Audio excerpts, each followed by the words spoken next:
disappointing, no? Nakakadismaya yung nangyari kahapon, no?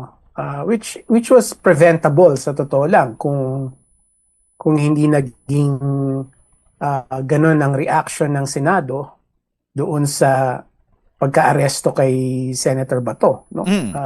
Kung sinunod lang nila yung batas at if they just respected the rule of law, I'm talking about yung Senate, hindi na to sana nangyari, no? So isa yun sa mga realizations natin dapat na yung kaguluhan kahapon, that's actually a direct result, I would say, doon sa desisyon ng Senado na itago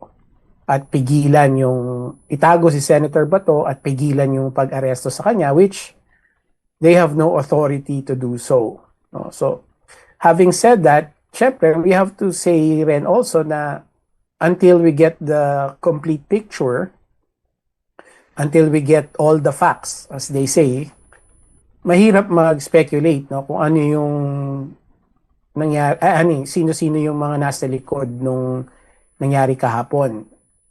Pero syempre, bilang mga observers, katulad ninyo, mga journalists, hindi natin maiwasan yung mga observations na unang-una, paano nakapasok yung shooter, 'di ba? Napapaligiran ng pulis at ng mga tao. Maraming tao yung Senado. Paano siya nakapasok or paano siya nakalabas? 'Di ba? Paano siya nakalusot doon sa cordon of police na nakapaligid sa Senado?